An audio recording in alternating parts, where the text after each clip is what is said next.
We need to chat because this issue is way worse than I realized that it was. And I realized that most of you probably have no idea, just like I didn't, but you're about to find out.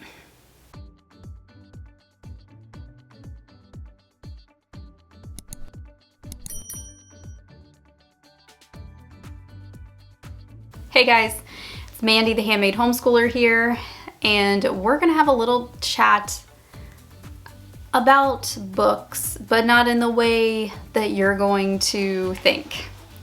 I'm not gonna be telling you the books that I'm reading or the books that I love in this one. We're gonna be talking about the content that I have been finding in these books, and we're talking about YA books specifically. YA means young adult. And you want to know why all these parents at the school boards are so up in arms over some of these books? Yeah, they've highlighted a couple of the major titles, but they haven't even begun to scratch the surface of what is lurking in these libraries for your 12-year-olds. Okay, so I have so many thoughts on this. I really do. I have been screaming about this for a week to my husband and I feel so passionate about this subject. This is a hill I will die on. I know it in my bones. This is an issue I myself have been dealing with for decades. This is not a new issue. This is an issue that has been happening for a very long time. It's just because it's becoming so popular, and I hate using that word because it just disgusts me. Because of its popularity, it's more prevalent, and you're finding it in more and more books, and they are targeting your kids, especially your girls. Before I go any further, I am going to tell you that I will be not going into specifics because I understand a lot of you watch videos around your kids, but I might say some words that you don't want your children to hear. I'm not going to be cursing, but I do need you to understand what I'm talking about so that you can take adequate action. Also, if I get any rude, nasty comments or anything like that, I will just ban you from my channel. So, you know, I use the ban hammer around here. We do not support the exploitation of children, period. I will not tolerate it on my channel. That is a hill I will die on. So let's move forward. All right, so because this is becoming such an issue, and what I am talking about specifically is the sexual content and explicit content in young adult books, because this is becoming such a prevalent problem, I feel like I need to make this video. This is an attack on our children, especially our girls, because let's just face it, girls read more than boys, and most of the books that I'm finding these in is all targeted at girls. Again, because this is becoming such a problem, they're even pushing for a new category of book or new genre called New Adult NA. However, the NA label really hasn't picked up steam yet, and you don't really see a whole lot of books filed under the NA genre. I want to be very clear here. This is a battle for the heart and soul and mind of your children. And my children. All of our children. There is a spiritual battle going on, and this is a very serious subject. And I don't want to downplay this at all. I don't want to use kid gloves with this, but I am, just for the sake of little ears that might be able to hear my voice in your homes. But I am going to go with the thought that most of you probably understand what I'm saying. So there's your little disclaimer. I do not support any type of book like this. I think it is absolutely unnecessary, and sexual content does not belong in books for children. I don't think anybody needs to be reading this stuff, but that's just me. But especially for children. there is just no other way that I can really express that statement more. I just do not think that this needs to be happening. And these book bans at the libraries, you know what most of the books that are being taken off the shelves are being taken off for? Is for this type of content. I have a hard time saying only adults should be reading that because I don't even support that. This is explicit content. If your kids have these books, burn them, throw them out, put them in the recycle bin. These are not good books for your kids. This is not good literature. How do we fight back as parents against this type of content? I'm gonna give you some tools to fight back. Here's how we fight back. Obviously, we take everything to the Lord. Take it to the Lord in prayer first.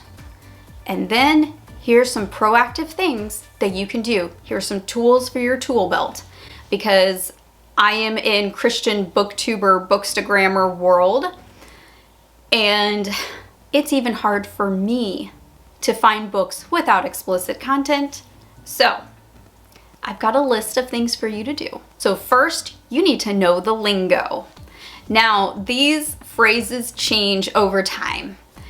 The main thing that people are using now to talk about explicit content in the books, they're using the word spice. So they'll say, how much spice does this book have? Or is this book spicy? And then they will use the red hot pepper emoji. And they'll even sometimes have like a spice meter next to a book. It's absolutely ridiculous. But that's what is out there in book world now, and you have to be careful. If there's any spice in it, that means that there's explicit scenes within that book.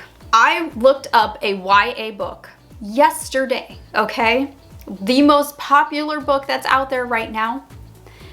This book, with over 400 pages in it, has dedicated 100 pages to spice. This is being marketed to your teens. This is beyond reasoning. And I looked it up for myself. I thought that would be, it sounded like a fun fantasy book. Fantasy books also are the worst genre for spice. So I would say have a heavy warning label on fantasy books. This is not the Lord of the Rings.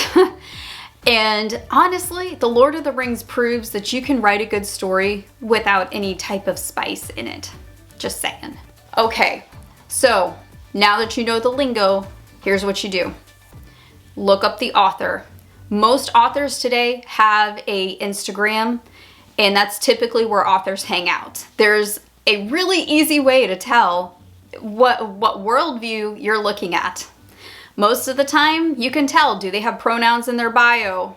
Most likely, they're going to be writing spicy books. Sorry, guys. It's just the way that it is. I know I'm going to get heat from the progressive Christians, but again, if you leave me any hate comments, you will be banned from my channel. Thank you. Okay, moving on. After you look up the Instagram of the author, take a look at the post relating to that book. They will have promo videos, they will have quotes, and then look at the comments. And if you have any questions, leave a comment and ask, or actually reach out and message, DM that particular author. They will be more than happy to tell you how proud they are of how much spice is in their books. What I typically do is I will just ask, is this book spicy? They can't tell by that question what side of the fence I'm on with that, and they will tell you. The next thing that you can do is reach out and try to find and locate Christian authors. There is a growing population of them, especially in the YA genre, which I'm so happy and excited to see. And a lot of those books are going to be clean, and they will have hashtags on Instagram. Now, these will change over time, so I don't know how relevant this will be even a year from now. But if you look up hashtag clean reads or hashtag Christian book, typically that will give you all kinds of clean books for you and your kids. The next thing you can do is look up people like me who read and review books. Look for ones who are explicitly Christian, and then you're gonna get a ton of Christian book reviews for you and your kids. The next thing, Plugged In. Plugged In does Christian reviews, not just on movies and things like that, but they do books. And not many people realize that Plugged In does book reviews.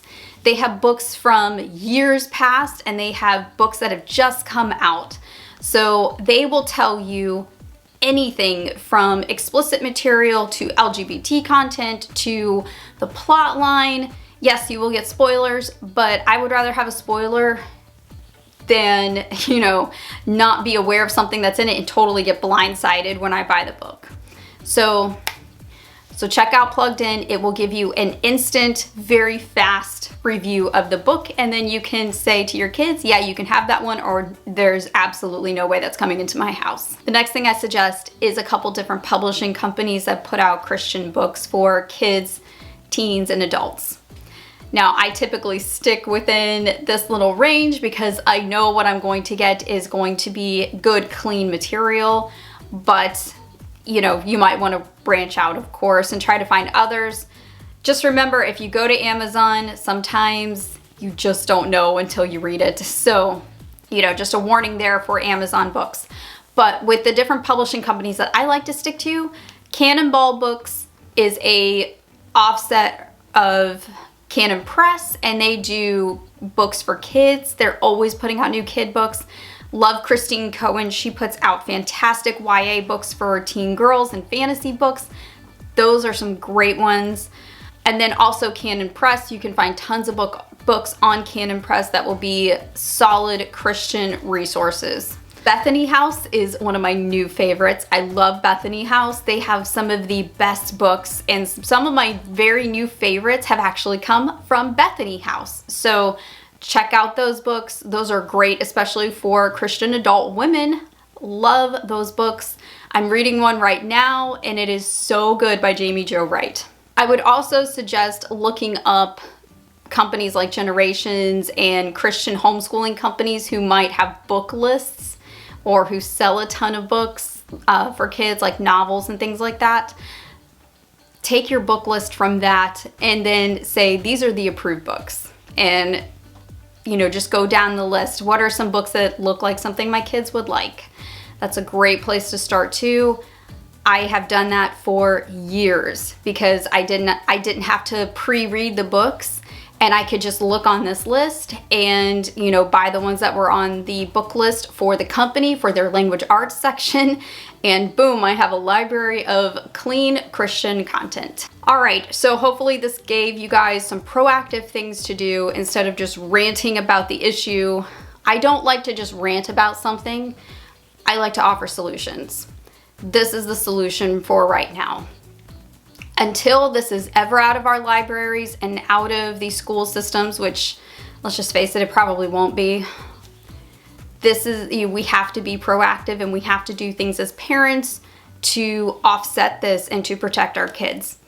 So hopefully you were able to get some information on here about things to do. I will leave any relevant links down below in the description box for you. And that is it for me today.